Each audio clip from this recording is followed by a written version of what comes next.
Ahoy, mateys! Have I got a treat for you today? If you're thinking about writing a business book, well, I've got a treat for you today. Alas, most business books end up like forgotten treasure collecting virtual dust on a lonely Amazon shelf. Why?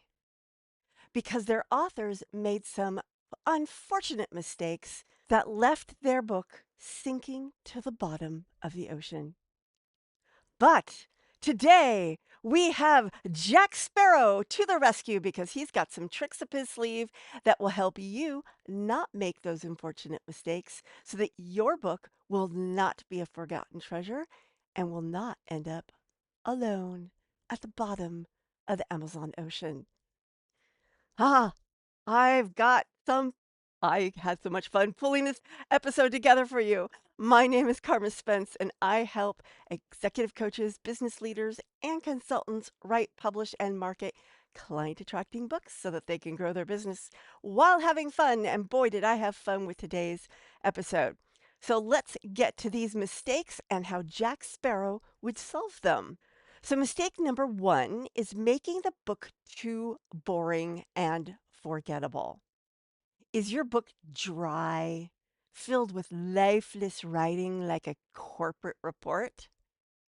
Jack says if you want them to remember you, you must give them something worth remembering.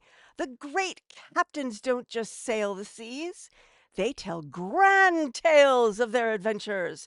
Your book needs stories, drama, and a bit of flair. So here's how you fix that mistake. Use engaging storytelling to illustrate the points.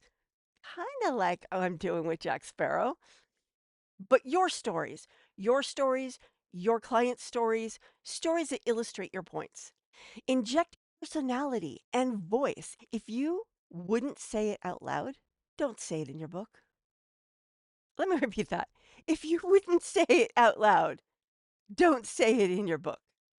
Make your reader feel like they're on a journey with you, not trapped in a boring meeting.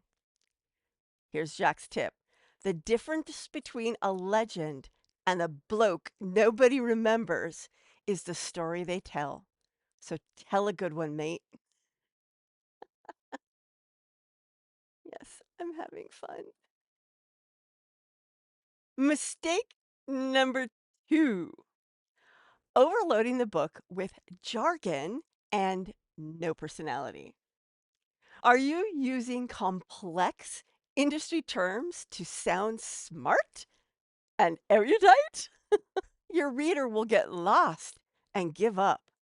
Jack says, why is a book always filled with unnecessary words?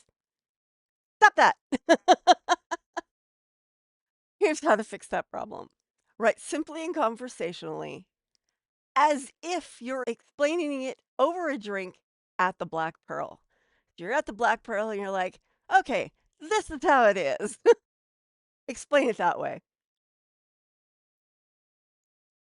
Cut the jargon. Readers want clarity, not a vocabulary test. And you know what? Guilty is charged because I like big words and I cannot lie. But that's the way I've always been, even as a kid. Literally, people used to say, I would say, like, use the word average. And then people would say, well, why don't you just use normal? And I'm like, because that's not what I mean. You get the, you get the point. So use metaphors, use humor, use comparisons to make concepts stick. Because what is the point of teaching something in your book if you're not going to transform the person's life even a little? So make it clear, make it easy to understand. Jack's tip. If you can't explain it to a drunken sailor, you don't understand it yourself. All right, on to mistake number three. No clear direction or takeaway. Does your book ramble on without a clear purpose? Do your readers finish thinking, what the heck did I just read? Well, here's what Jack's saying. You need a map, mate. Without one, you're just sailing in circles. You don't want your readers saying, wait, what was the point? No, So start your book with the end in mind. What transformation should the reader experience? Create a structured roadmap, often called an outline, so that chapters should flow naturally like a well plotted course. Give action tips so readers apply what they learn instead of just nodding along and going, I have no idea what this person is saying. I have no idea what this person is talking about. You don't want that. You don't want that. So start with the end in mind. A lot of course to there. And guess what? In my upcoming free challenge, I help you get started on that. I help you come up with that endpoint in mind, your big promise. And you can sign it for free at karmaspence.com/challenge. So on to mistake number 4, launching a book without a marketing plan. Oh my gosh, I see so many people do this. I do like the opposite. I overplan. I plan so much I can't even implement it all. But that's me. I love marketing. So many authors think if I build it, they will come. And they launch without buzz, without visibility, and get silence. They get silence. So Jack says you need to make an entrance. Otherwise, no one will care. And doesn't Jack always make an entrance? So here's what you need to do to fix that mistake. Build buzz before the book is even finished. I talk about this in my book, Serve Up Your Book, which is available on Amazon for under $2, I believe, under $2. It's a Kindle book. But I talk about this. It's like you need to bake the marketing in from the idea and then weave it in through the whole process. You're talking about the book the whole time, you're planning it, you're writing it, all that. I've been talking about my latest book that still isn't finished being written. I've been talking about that for over a year because I've been working on it for that long because I'm busy. Anyway, use email lists, social media, and partnerships to hype it up and plan a launch event, even if it's virtual. In fact, I love having virtual events. I mean, if you can find a really fun venue, having an in person event is fantastic. Otherwise, they're kind of a yum fest and people don't show up. But if you can make it fun, people will show up, even if all they want to do is show up to have the fun. But they'll buy your book. Even if they don't read it, they'll buy your book. So, of course, you want them to read it. Of course you do. Of course you do.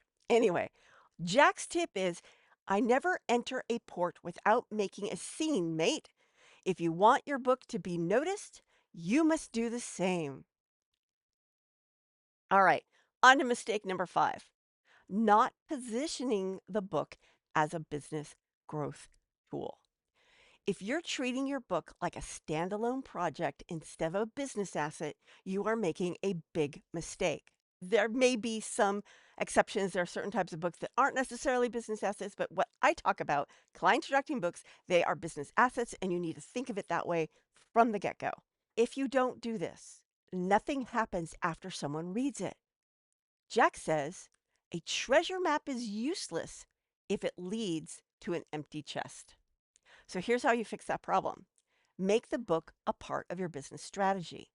Include a call to action, a next step for the reader, such as coaching, a workshop, a free resource. Use the book as a networking tool. Get on podcasts, get speaking gigs, land media features. Your book can be leveraged to get you a lot of stuff that grows your business. So use it that way.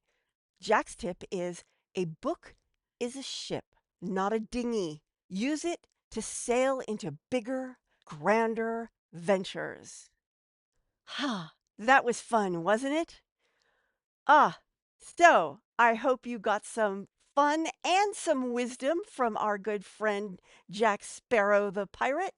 And I will see you on Monday when I will be back with another episode of Coffee with Karma. Ciao.